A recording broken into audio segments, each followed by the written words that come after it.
बिस्मिल्लाहिर्रहमानिर्रहीम। अस्सलामु अलैकुम स्टूडेंट्स, उम्मीद है आप सब खैरियत से होंगे। इंटरनेशनल बिजनेस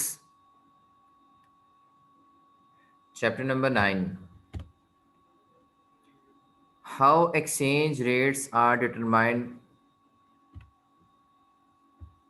लास्ट टाइम हमने इस टॉपिक पे डिस्कशन की थी कि किस तरह से एक्सचेंज रेट को डिटरमाइन किया जाता है।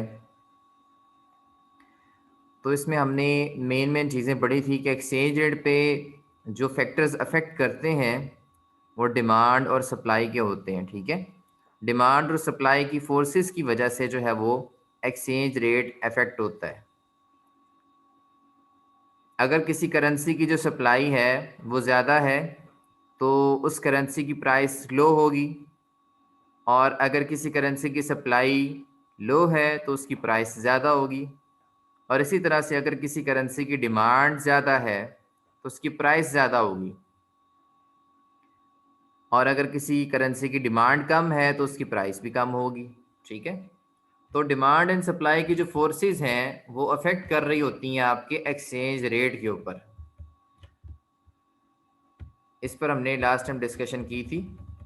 आज जो हम डिस्कशन करने जा रहे हैं कि ये जो हम बार बार बात कर रहे हैं डिमांड सप्लाई की, कौन से ऐसे फैक्टर्स हैं जो डिमांड और सप्लाई को चेंज करते हैं। यानी कि हम अक्सर देखते हैं ना कि डिमांड बढ़ गई है करेंसी की, या डिमांड कम होगी करेंसी की सप्लाई बढ़ गई है, सप्लाई कम हो गई है। तो ये कौन से ऐसे फैक्टर्स हैं जो कि एक्सचेंज रेट की डिमांड और सप्लाई के ऊपर इफेक्ट कर रहे होते हैं। आपके पास 4 मेन फैक्टर्स हैं, उनको हम वन बाय वन डिस्कस करेंगे, जिसकी वजह से करेंसी की डिमांड और सप्लाई में चेंज आ रही होती है। वो आपके 4 मेन फैक्टर्स हैं। सबसे पहला फैक्टर आपका इकोनॉमिक ग्रोथ है। इकोनॉमिक ग्रोथ से मुराद क्या है कि आपकी जो गुड्स एंड सर्विसेज हैं, ठीक है, उनकी वैल्यू इंक्रीज हो रही है। ठीक है, इकोनॉमी आपकी ग्रो कर रही है, मजीद इनोवेशन आ रही है, एंटरप्रेन्योरशिप एक्टिविटीज हो रही हैं, ज्यादा से ज्यादा लोग कारोबार शुरू कर रहे हैं। ठीक है जी, मुल्क में जो जीडीपी है, ग्रॉस डोमेस्टिक प्रोडक्शन है, वो बढ़ रही है। ठीक है, और आपकी ओवरऑल जो प्रोडक्शन है वो इंक्रीज हो रही है, तो जिसकी वजह से आपकी रियल जीडीपी जो है, एनुअल जीडीपी जो है वो इंक्रीज हो रही है, और इन्फ्लेशन रेट भी जो है इससे वो सब्ट्रैक्ट हो रहा है, यानी कि कम हो रहा है, महंगाई भी कम हो रही है। जब इकोनॉमी ग्रो करती है तो इन्फ्लेशन कम होती है, जीडीपी बढ़ जाती है आपकी, और पर कैपिटा इनकम भी आपकी इंक्रीज हो जाती है। इनोवेशन आती है, जिद्दत आती है चीज़ों में, नई नई कैटेगरी की, नई क्वालिटी की चीज़ें जो इंट्रोड्यूस करवाई जाती हैं, एंटरप्रेन्योरियल एक्टिविटीज़ होती हैं। ठीक है, लोग अपने कारोबार को स्टार्ट करते हैं। ठीक है, तो जिस तरह से इकोनॉमी ग्रो करती है ना, प्रोडक्ट्स एंड सर्विसेज बढ़ती हैं तादाद में, इंक्रीज आती है उनमें, तो सेंट्रल बैंक उस वक्त फिर जो है ना पैसे की सप्लाई को कंट्रोल करता है। ठीक है, देखें मुल्क में अगर प्रोडक्शन बढ़ रही है, चीज़ों की तादाद बढ़ रही है, प्रोडक्ट्स एंड सर्विसेज बढ़ रही हैं, वो जाहिरी बात है इसी वजह से बढ़ सकती हैं कि लोगों ने उन प्रोडक्ट्स की डिमांड की है। अब लोगों ने उन प्रोडक्ट्स की अगर डिमांड की, तभी तो वो जो है उनकी प्रोडक्शन ज़्यादा हो रही है, जीडीपी बढ़ रही है।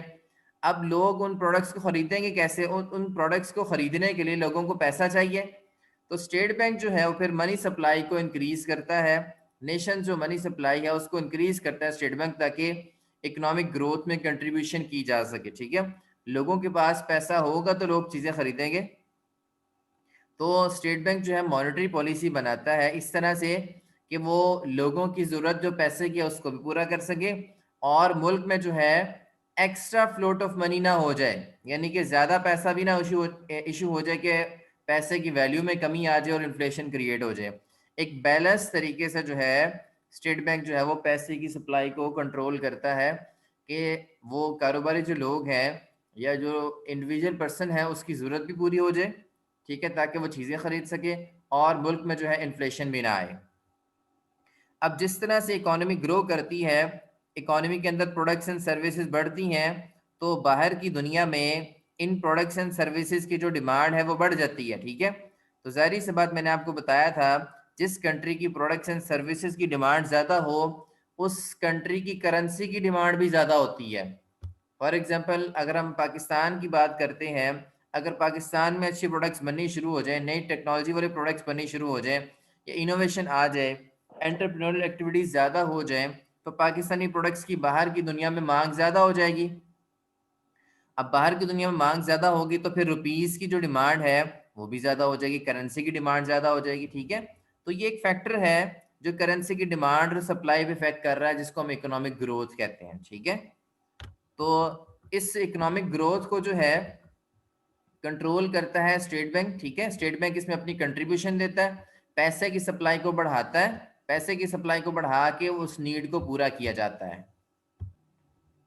अच्छा, नेक्स्ट फॉर एग्जांपल उसने एक मिसाल दी है आपको यहाँ पे कि एशियन कंट्रीज की बात कर रहे हैं कि वहाँ पे रिसेंट इकोनॉमिक ग्रोथ हुई है। ठीक है, 2015 के स्टैटिस्टिक्स के मुताबिक जो है बता रहा बात, और जहाँ पे मतलब इकोनॉमिक ग्रोथ आई है ईस्ट एशियन कंट्रीज में, और जिसकी वजह से उनकी करेंसीज की जो डिमांड है वो बढ़ गई है। ठीक है, बोथ डोमेस्टिक एंड फॉरेन, मतलब कि मुल्क के अंदर भी जो लोग हैं उनको भी जो पैसों की जरूरत, करेंसी की डिमांड उन्होंने भी बढ़ा दी है, और जो मुल्क से बाहर लोग हैं उन्होंने भी जो एशियन कंट्रीज की जो करेंसी उनकी उसकी डिमांड बढ़ा दी है, क्योंकि एशियन कंट्रीज में इकोनॉमिक ग्रोथ आ गई है, वहाँ पे रैपिडली चीज़ों की प्रोडक्शन हो रही है, प्रोडक्ट्स एंड सर्विसेज वहाँ बननी शुरू हो गई हैं नई नई इनोवेशन के साथ। इसलिए मुल्क के अंदर और मुल्क से बाहर जो है एशियन कंट्रीज की जो करेंसी है उसकी डिमांड बढ़नी शुरू हो गई है। ठीक है, तो जब आपकी इकोनॉमिक ग्रोथ होती है तो आपने बस जहन में रखना है कि जब इकोनॉमिक ग्रोथ होती है आपकी प्रोडक्ट्स एंड सर्विसेज ज़्यादा होती हैं, ज़्यादा उनकी डिमांड बढ़ती है। जब प्रोडक्ट्स एंड सर्विसेज की डिमांड बढ़ेगी तो उस कंट्री की जो करेंसी है उसकी डिमांड भी बढ़ जाएगी, उसकी डिमांड सप्लाई पे भी इफेक्ट पड़ेगा। ठीक है जी, तो ये एक पहला फैक्टर था जो कि आपकी करेंसी की डिमांड सप्लाई पे इफेक्ट कर रहा था। उसके बाद नेक्स्ट आपका फैक्टर है जी interest rate and inflation rate. तो इंटरेस्ट रेट और इन्फ्लेशन रेट जो है दोनों में फर्क है। इन्फ्लेशन रेट बेसिकली होता है जी, जैसे कि बाय डेफिनेशन अगर हम इन्फ्लेशन को अगर बताएं वो क्या होती है जी, कि जब चीज़ों की प्राइसेस में इन्फ्लेशन, चीज़ों की प्राइसेस में इंक्रीज आ जाती है तो उसको हम इन्फ्लेशन कहते हैं। या फिर हम यूँ बात करते हैं कि जब थोड़ी सी चीज़ें खरीदने के लिए आपको बहुत ज़्यादा करेंसी पे करनी पड़े।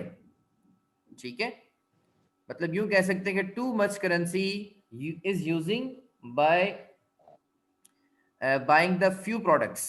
ठीक है, फ्यू प्रोडक्ट्स टू खरीदने के लिए आपको जो है बहुत ज्यादा जो है टू मच करेंसी जो है वो यूज करनी पड़ रही है। Too much currency is using in order to buy the few things, थोड़ी सी चीज़ों को खरीदने के लिए आपको बहुत ज़्यादा जो है वो पैसा देना पड़ रहा है, तो इस कॉन्सेप्ट को हम इन्फ्लेशन करेंगे कहेंगे। ठीक है जी, या दूसरे लफ्ज़ों में कह सकते हैं कि जब चीज़ों की प्राइसेस इंक्रीज होती हैं, ठीक है, तो वहाँ पे इन्फ्लेशन आ जाती है। गुड्स एंड सर्विसेज की जब प्राइसेस इंक्रीज होती हैं तो उस कॉन्सेप्ट को हम जो है वो इन्फ्लेशन कहते हैं। अब यहाँ पे एक और कॉन्सेप्ट है इंटरेस्ट रेट का। ठीक है, इंटरेस्ट रेट बेसिकली होता है जी जब आपने डिफरेंट बैंक्स वगैरह में इन्वेस्टमेंट करनी होती है या वहाँ से बोरोइंग करनी होती है, ठीक है, तो उसके लिए आपको जो एक रेट पे करना पड़ता है, फिक्स रेट पे करना पड़ता है, उस लोन की जो कॉस्ट पे करनी पड़ती है उसको हम इंटरेस्ट रेट कहते हैं। ये भी जो है वो मुल्क का जो सेंट्रल बैंक है वो सेट करता है। इन्फ्लेशन रेट वो भी गवर्नमेंट सेट करती है और जो इंटरेस्ट रेट है वो भी गवर्नमेंट सेट करता है। ठीक है जी, अच्छा अब यहाँ पे इसको हम रिलेट करेंगे आपकी करेंसी के साथ। इन्फ्लेशन जो है वो करेंसी के साथ किस तरह से जो है वो रिलेट कर रहा है। फॉर एग्जांपल बात यहाँ पे जहन में रखें कि इन्फ्लेशन जो है उसने चीज़ों की प्राइसेस को बढ़ा दिया। ठीक है, अगर एक मुल्क है उसमें प्रोडक्ट्स एंड सर्विसेज की जो प्राइसेस बढ़ चुकी हैं, तो आपके ख्याल में क्या जो बाहर से लोग हैं क्या ऐसे मुल्क की चीज़ों को खरीदना चाहेंगे जिसकी प्राइसेस बहुत ज़्यादा बढ़ी हुई हैं?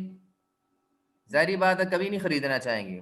ठीक है, अगर यूरोपियन कंट्रीज में चीज़ों की प्राइसेस बढ़ जाती हैं, वहाँ पे इन्फ्लेशन आ जाती है, ठीक है, तो इन्फ्लेशन आने की वजह से जो बाहर की दुनिया है, बाहर के जो लोग हैं, बाहर की कंट्रीज में रहने वाले लोग हैं, क्या वो यूरोपियन कंट्रीज की प्रोडक्ट की डिमांड करेंगे? नहीं करेंगे, क्योंकि वहाँ प्रोडक्ट्स एंड सर्विसेज की जो प्राइसेस है वो बढ़ चुकी हैं, वहाँ पे इन्फ्लेशन आ चुकी है, जिसकी वजह से लोग वहाँ पे चीज़ों को खरीदना नहीं चाहेंगे। वो किसी ऐसे कंट्री को तलाश करेंगे जहां पे उसी तरह की सिमिलर प्रोडक्ट्स जो है वो सस्ती मिल रही हो। तो कभी भी जो है आपकी अगर इन्फ्लेशन मुल्क में आ जाती है तो वो आपकी करेंसी की डिमांड को नहीं बढ़ाती। ठीक है, इन्फ्लेशन आने की वजह से क्या हुआ, आपकी एक्सपोर्ट्स डिक्रीज हो गई। ठीक है, आपकी चीजों की प्राइसेस बढ़ गई हैं, लिहाजा बाहर की दुनिया में आपकी चीजें महंगी मिल रही हैं। जब बाहर की दुनिया में आपकी चीजें महंगी मिलेंगी तो लोग आपकी चीजों को खरीदना नहीं चाहेंगे, और जब आपकी चीजों को खरीदना नहीं चाहेंगे, आपकी प्रोडक्ट्स एंड सर्विसेज को खरीदना नहीं चाहेंगे, तो आपकी जो करेंसी है उसकी डिमांड भी कम हो जाएगी। करेंसी की डिमांड कम होगी, ठीक है, तो करेंसी की सप्लाई भी नहीं होगी फिर। तो ये कॉन्सेप्ट इस तरह से जो है, ये आपकी इन्फ्लेशन जो है आपकी करेंसी रेट पे, करेंसी की डिमांड सप्लाई पे इफेक्ट करती है। अच्छा, अब इन्फ्लेशन और जो इंटरेस्ट रेट है ना, ठीक है, ये साइड बाय साइड चलते हैं। ठीक है, अब साइड बाय साइड किस तरह से चलते हैं? इन्फ्लेशन का तो कॉन्सेप्ट आपने पढ़ लिया कि अगर इन्फ्लेशन हाई होती है तो जो परचेजिंग पावर है वो लोगों की गिर जाती है।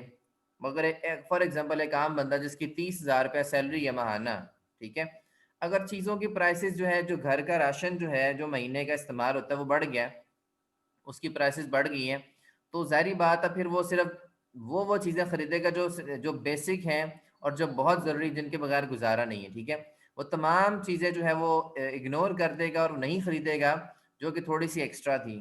ठीक है, तो जैसे इन्फ्लेशन आती है ना मुल्क में, लोगों की जो परचेजिंग पावर होती है, यानी कि चीज़ों को खरीदने की सलाहियत जो होती है, वो डिक्रीज होना शुरू हो जाती है। अब इंटरेस्ट रेट और इन्फ्लेशन रेट जो आपस में क्लोजली रिलेटेड है, ठीक है, ये आपस में एक दूसरे के साथ रिलेटेड है। ऐसी कंट्रीज जहां पे इन्फ्लेशन ज्यादा होती है वहां पे इंटरेस्ट रेट भी हाई होता है। ठीक है, देखिए ना, एक चीज को आपने दूसरी चीज से कंपनसेट तो करना है। इन्फ्लेशन जो है इस तरह से भी ज्यादा हो सकती है कि अगर सेंट्रल बैंक जो है बहुत ज्यादा मनी सप्लाई कर देता है। देखिए मैं आपको सिनेरियो समझाता हूँ, तवज्जो से सुनिएगा। मुल्क में चीजों की डिमांड बढ़ी, ठीक है, चीजों की डिमांड बढ़ने की वजह से लोगों को पैसे की जरूरत महसूस हुई कि पैसा होगा तो चीजों में डीलिंग करेंगे हम। स्टेट बैंक ने क्या किया, पैसे की सप्लाई करना शुरू कर दी। ठीक है जी, कि ताकि लोगों की परचेजिंग पावर बढ़े और लोग चीजों को खरीदें। अब स्टेट बैंक ने इतनी ज्यादा सप्लाई कर दी पैसे की कि मुल्क में पैसा ही पैसा हो गया, हर बंदे के पास पैसा ही पैसा है। ठीक है, और लोगों की परचेजिंग पावर बहुत बढ़ गई है। अब हुआ क्या, चीजें कम पड़ गई, पैसा ज्यादा हो गया। जब मुल्क में इस तरह की सिचुएशन आ जाए कि चीजें कम हो जाएं और पैसा ज्यादा हो जाए, इस सिचुएशन को हम इन्फ्लेशन कहते हैं। यानी कि बहुत थोड़ी सी चीजें खरीदने के लिए आपको बहुत ज्यादा पैसा लगाना पड़ रहा है, इस सिचुएशन को हम इन्फ्लेशन कहेंगे। अब मुल्क में बहुत ज्यादा पैसा आ गया, ठीक है, तो इंटरेस्ट का यहां पे इफेक्ट होगा, इंटरेस्ट रेट। अब कंट्री क्या करेगा, अब देखें ना, बहुत ज्यादा पैसा जो है बैंक से, स्टेट बैंक से निकल के मार्केट में चला गया है, अपनी कंट्री में चला गया, लोगों के पास चला गया। अब इस पैसे को वापस लाने का कोई ना कोई तरीका ढूंढना पड़ेगा, जारी बात है। अब ये जो पैसा सेंट्रल बैंक से निकल के जो लोगों के पास जा चुका है, किस तरीके से इस पैसे को लोगों से वापस स्टेट बैंक में लाया जाएगा, इसके लिए डिफरेंट स्कीम्स जो है वो अनाउंस की जाती हैं। स्टेट बैंक जो है अपने जो कमर्शियल बैंक्स हैं जो उसकी मॉनेटरी सिस्टम के अंदर आ रहे हैं, उनसे कहेगा भाई आप जो है इंटरेस्ट रेट बढ़ा दें, सेविंग पे इंटरेस्ट रेट बढ़ा दें, या डिफरेंट किस्म की जो इन्वेस्टमेंट स्कीम्स हैं उनको अनाउंस कर दें और हाई इंटरेस्ट रेट उनके ऊपर पे ऑफर करने की बात करें। जब लोगों को पता लगेगा हमारे पास इतना पैसा है और हम जो है वो थोड़ा इतना ज्यादा पैसा यूज करके थोड़ी सी चीजें खरीदते हैं, तो क्यों ना हम इसी पैसे को हम बैंकों में जमा करवा दें, डिफरेंट सेविंग स्कीम्स में, वहां पे तो हमें प्रॉफिट ज्यादा मिल रहा है। बेसिकली ये स्कीम जो है वो गवर्नमेंट करती है। ठीक है, गवर्नमेंट इस स्कीम को मुतारिफ करवाती ताकि जो लोगों के पास पैसा है ना एक्स्ट्रा, उसको किसी तरीके से वापस लाया जा सके बैंकों में। ठीक है, और मुल्क में जो फ्लोट ऑफ मनी है ना उसको डिक्रीज किया जा सके, ताकि मुल्क में जो इन्फ्लेशन है उसको रिड्यूस किया जा सके। इन्फ्लेशन को रिड्यूस करने के लिए हम इंटरेस्ट रेट का इस्तेमाल करते हैं। इंटरेस्ट रेट हाई कर देते हैं सेविंग पे, तो लोगों के पास जो एक्स्ट्रा पैसा होता है लोग को बैंकों में रखवा देते हैं ताकि उनको वहां से हाई इंटरेस्ट रेट मिले, प्रॉफिट मिले, और इस तरह से जो लोगों मुल्क में जो लोगों के पास पैसा होता है वो वापस आ जाता है किसके पास, बैंक के पास। और इसी तरह इसी तस्वीर का दूसरा रुख देखें, दूसरा पहलू देखें। अगर सिचुएशन इस तरह से हो, मुल्क में पैसा कम हो चुका है, बैंकों में पैसा ज्यादा हो गया है, तो इस वक्त क्या किया जाता है, इंटरेस्ट रेट को डिक्रीज कर देता है। स्टेट बैंक क्या करता है, या कमर्शियल बैंक को हिदायत करता है कि अपने इन्वेस्टमेंट स्कीम्स के ऊपर इंटरेस्ट रेट को घटा दिया जाए, कम कर दिया जाए। जब इंटरेस्ट रेट को कम किया जाएगा, उसका नतीजा क्या निकलेगा, लोगों को जो है फील होगा कि हमारा बैंकों में पैसा रखना ज्यादा फायदेमंद नहीं रहा अब, क्योंकि हम अब हमें पहले की तरह इंटरेस्ट नहीं मिल रहा, फायदा नहीं मिल रहा। लोग क्या करेंगे, वहां बैंकों से अपना पैसा निकलवाना शुरू कर देंगे और उसको अपने पास लेंगे और किसी और जगह उसको लगाने की कोशिश करेंगे। यानी कि जब इंटरेस्ट रेट कम होगा तो लोग कम बेनिफिट को देखते हुए अपना पैसा बैंकों से विड्रॉ करना शुरू कर देंगे, और इस तरह से जो मुल्क में पैसे की कमी होगी, फ्लोट ऑफ मनी कम होगी, उसको पूरा किया जा सकता है। ठीक है, पैसे की कमी इस तरह से पूरी हो जाएगी, बैंकों से निकल के पैसा दोबारा से लोगों के पास चला जाएगा। अब ये जो मैंने सारी आपको एग्जाम्पल दी है ना, कि कभी पैसा बढ़ाना है मुल्क में, कभी पैसा कम करना है, इंटरेस्ट रेट के साथ खेल के, इंटरेस्ट रेट के साथ प्ले करके। ठीक है, स्टेट बैंक कभी पैसा मुल्क में बढ़ा देता है, कभी पैसा मुल्क में कम करने की कोशिश करता है। ये बेसिकली एक मॉनेटरी सिस्टम है। इस ये जो ऑपरेशन परफॉर्म कर रहा है ना स्टेट बैंक, ठीक है, इसको हम कहते हैं जी ओपन मार्केट ऑपरेशन। इसको हम ओपन मार्केट ऑपरेशन कहते हैं कि इंटरेस्ट रेट का इस्तेमाल करते हुए आप जो है मुल्क में पैसा बढ़ा दें, या अगर मुल्क में ऑलरेडी बहुत ज्यादा पैसा है, इन्फ्लेशन आ चुकी है, तो उसी पैसे को कम करने के लिए आप क्या करेंगे, आप डिफरेंट सेविंग स्कीम जो है अच्छे इंटरेस्ट रेट में मुतारिफ करवाएंगे, ताकि लोग अपना अपना जो एक्स्ट्रा पैसा है वो बैंकों में जमा करवा दें, और इस तरह से लोगों के पास जो पैसा था वो बैंकों के पास आ जाएगा, और मुल्क में जो बड़ी भी इन्फ्लेशन थी वो डिक्रीज हो जाएगी इस तरह से। तो इस तरह से इन्फ्लेशन और इंटरेस्ट रेट जो है एक दूसरे के साथ साइड बाय साइड चलते हैं। तो इस तरह से जब आपकी इन्फ्लेशन दोबारा से डिक्रीज होगी, तो दोबारा से आपकी जो करेंसी है उसकी डिमांड बढ़ना शुरू हो जाएगी। ठीक है, जाहिर बात है, जब करेंसी दोबारा से बैंकों के पास आ जाएगी, लोगों के पास नहीं रहेगी, ठीक है, तो फिर से करेंसी की डिमांड दोबारा से बढ़नी शुरू हो जाएगी। ठीक है, इस तरह से ये जो फैक्टर्स हैं आपके, ये आपकी करेंसी की डिमांड और सप्लाई पे इफेक्ट कर रहे हैं, इन्फ्लेशन और interest rate side by side चल के। ठीक है, जब इन्फ्लेशन होती है ना, उस वक्त जो है आपकी जो करेंसी की वैल्यू होती है ना, वो फॉल कर जाती है। ठीक है, as compare to foreign currencies. ठीक है, आप देखें, आप स्टैटिस्टिक्स को चेक कर लें कि ऐसी कंट्रीज जहां पे इन्फ्लेशन रेट बहुत ज्यादा है, उन कंट्रीज में जो एक्सचेंज रेट है वो भी गिरा हुआ है। और जिन कंट्रीज में इन्फ्लेशन रेट ज्यादा नहीं है, जिन कंट्रीज में इन्फ्लेशन ज्यादा नहीं है, वहां पे एक्सचेंज रेट जो है वो उनका स्ट्रांग है। ठीक है, तो महंगाई की वजह से आपके एक्सचेंज रेट पे भी फर्क पड़ता है। जितनी ज्यादा महंगाई होगी मुल्क में, उतनी आपकी प्रोडक्ट्स कोई नहीं खरीदेगा और उतनी आपकी करेंसी की डिमांड भी नहीं होगी। जितनी ज्यादा महंगाई होगी उतना ही आपका एक्सचेंज रेट वीक होगा। जितनी कम महंगा, सादा लफ्जों में, और जितनी कम महंगाई होगी, जितनी कम इन्फ्लेशन होगी, उतनी ही आपका एक्सचेंज रेट स्ट्रांग होगा, लोग आपसे चीज खरीदना चाहेंगे। बात समझ आ रही? तो ये दूसरा फैक्टर था जो आपकी डिमांड सप्लाई पे अफेक्ट कर रहा था। पहला इकोनॉमिक ग्रोथ और दूसरा इंटरेस्ट एंड इन्फ्लेशन रेट। ठीक है, उसके बाद नेक्स्ट हमारे पास यहाँ पे आता है जी मार्केट साइकोलॉजी। मार्केट साइकोलॉजी की हम बात करते हैं। मार्केट साइकोलॉजी क्या होती है जी? इसको हम यूं कहते हैं जी कि टू फॉलो द मेजोरिटी। जो इसकी पंच लाइन है वो क्या है जी? टू फॉलो द, आपने मार्केट साइकोलॉजी में एक कॉन्सेप्ट आता है हर्डिंग का। हर्डिंग, एक हर्डिंग का कॉन्सेप्ट है और एक मोमेंटम ट्रेडिंग का। ठीक है, अब मार्केट साइकोलॉजी क्या होती है कि exchange rate are often affected by market psychology. Market psychology की वजह से भी एक्सचेंज रेट आपके अफेक्ट होते हैं, उनकी डिमांड सप्लाई पे फर्क पड़ता है, क्योंकि जो इन्वेस्टर्स होते हैं उनका अनप्रिडिक्टेबल बिहेवियर होता है। कभी इन्वेस्टर्स जो है डिमांड करना शुरू कर देते हैं, कभी इन्वेस्टर्स जो है वो डिमांड नहीं करते। अब उसमें इन्वेस्टर्स के जो डिफरेंट बिहेवियर्स हैं, अनप्रिडिक्टेबल बिहेवियर्स हैं, उनमें दो चीजें आ जाएंगी। सबसे पहला कॉन्सेप्ट आपका हर्डिंग आ जाएगा। ठीक है, हर्डिंग बेसिकली क्या होती है कि टू फॉलो द मेजोरिटी, जो सारे कर रहे हैं आप भी वही करना शुरू कर देंगे। फॉर एग्जाम्पल, स्टॉक एक्सचेंज है, आपकी पाकिस्तान स्टॉक एक्सचेंज है, वहां पे आपने ट्रेंड देखा कि लोग जो है शेयर को बेचना शुरू कर दिया लोगों ने। आप क्या करेंगे? आप कहेंगे लोगों ने शेयर को बेचना शुरू कर दिया, लिहाजा हम भी इसको बेचना शुरू कर देते हैं। आपने देखा कि लोगों ने शेयर को खरीदना शुरू कर दिया, शेयर की प्राइस कम होगी, लोगों ने शेयर को खरीदना शुरू कर दिया, आप क्या करेंगे, आप भी शेयर को खरीदना शुरू कर देंगे।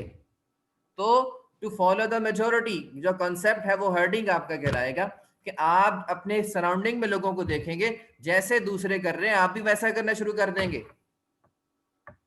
तो बिहेवियर जो इन्वेस्टर जो है वो बहुत इफेक्ट करता है आपके एक्सचेंज रेट के डिमांड एंड सप्लाई के ऊपर, और ये मार्केट साइकोलॉजी है। मार्केट साइकोलॉजी यही है कि आपके इन्वेस्टर्स का जो बिहेवियर है वो अनप्रेडिक्टेबल है। कभी इन्वेस्टर्स किसी के पीछे लग के कोई काम करना शुरू कर देते हैं, ठीक है, उसको उस कॉन्सेप्ट को हम हर्डिंग कहेंगे, ठीक है। और दूसरी बात क्या है, आपकी मोमेंटम ट्रेडिंग, ठीक है। मोमेंटम ट्रेडिंग में जो है इन्वेस्टर्स देख कर जो है वो खुद डिसीजन लेते हैं, ठीक है। वो स्टॉक को बाय करेंगे जब स्टॉक जो है वो, जब प्राइसेस हैव बीन